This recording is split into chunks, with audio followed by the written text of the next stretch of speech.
Hello दोस्तों, bouncing stories के एक और एपिसोड में आप सबका स्वागत है। आशा करते हैं आपको बेताल पचीसी की सभी कहानियां बहुत पसंद आ रही होंगी। आज हम आपके साथ बेताल पचीसी की छठी कहानी शेयर करने जा रहे हैं, जिसका नाम है पत्नी किसकी।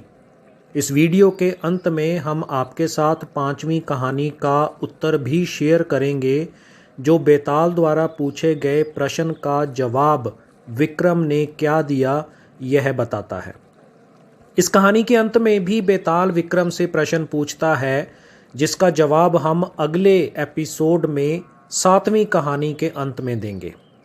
तो इस कहानी को ध्यान से सुनिए, और हाँ, अगर कहानियाँ पसंद आ रही हैं तो प्लीज़ लाइक, सब्सक्राइब और शेयर करना मत भूलिएगा।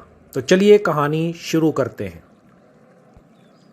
धर्मपुर नाम की एक नगरी थी। उसमें धर्मशील नाम का एक राजा राज करता था। उसके अंधक नाम का एक दीवान था। एक दिन दीवान ने कहा, महाराज, एक मंदिर बनवाकर देवी को बिठाकर पूजा की जाए तो बड़ा पुण्य मिलेगा। राजा ने ऐसा ही किया। एक दिन देवी ने प्रसन्न होकर राजा से वर मांगने को कहा।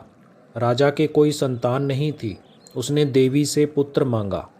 देवी बोली, अच्छी बात है, तेरे बड़ा प्रतापी पुत्र होगा। कुछ दिन बाद राजा के यहाँ एक लड़का पैदा हुआ। सारे नगर में बड़ी खुशी मनाई गई। एक दिन एक धोबी अपने मित्र के साथ उस नगर में आया। उसकी निगाह देवी के मंदिर पर पड़ी। उसने देवी को प्रणाम किया। उसी समय उसे एक धोबी की लड़की दिखाई दी, जो बड़ी सुंदर थी।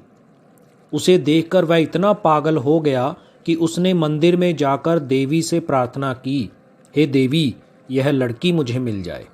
अगर मिल गई तो मैं अपना शीश तुझ पर चढ़ा दूंगा।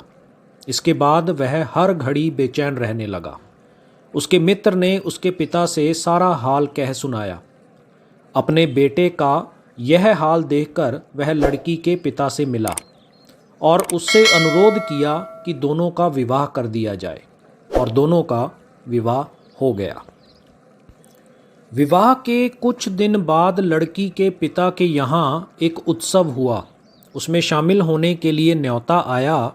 मित्र को साथ लेकर दोनों चले। रास्ते में उसी देवी का मंदिर पड़ा तो लड़के को अपना वादा याद आ गया। उसने मित्र और स्त्री को थोड़ी देर रुकने को कहा और स्वयं जाकर देवी को प्रणाम किया और जोर से तलवार मारकर अपना सिर धड़ से अलग कर दिया। देर हो जाने पर जब उसका मित्र मंदिर के अंदर आया तो क्या देखता है कि उसके मित्र का सिर धड़ से अलग पड़ा है।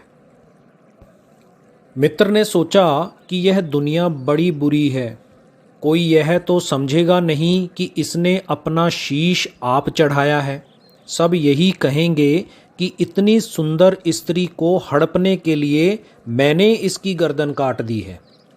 इससे अच्छा तो है कि मैं मर जाऊं। यह सोचकर उसने भी तलवार उठाई और अपनी गर्दन उड़ा दी। उधर बाहर खड़ी खड़ी स्त्री हैरान हो गई, और वह इतना इंतज़ार करने के बाद जब उसका मित्र और पति दोनों नहीं आए तो वह मंदिर के अंदर गई। देखकर चकित रह गई। सोचने लगी कि दुनिया कहेगी यह बहुत बुरी औरत है, इसने दोनों को मार डाला है। इस बदनामी से बचने के लिए स्त्री ने भी तलवार उठाई और अपनी गर्दन काटने की कोशिश की। लेकिन इतने में ही देवी ने प्रकट होकर उसका हाथ पकड़ लिया और कहा, मैं तुझ पर प्रसन्न हूँ, जो चाहे वो मांग लो। स्त्री बोली, हे देवी, इन दोनों को जिंदा कर दो। देवी ने कहा, अच्छा, तुम दोनों के सिर मिलाकर रख दो। घबराहट में स्त्री ने दोनों के सिर एक दूसरे के धड़ पर लगा दिए। देवी ने दोनों को जिंदा कर दिया। अब वे दोनों आपस में झगड़ने लगे।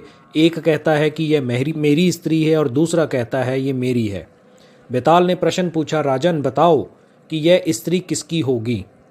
तो यहाँ से फिर दोबारा उत्तर का सिलसिला शुरू होता है और अगली कहानी में हम आपके साथ इसका विक्रम द्वारा दिया गया जवाब शेयर करेंगे। कहानी पसंद आए तो उसे लाइक, शेयर और सब्सक्राइब करना मत भूलिएगा।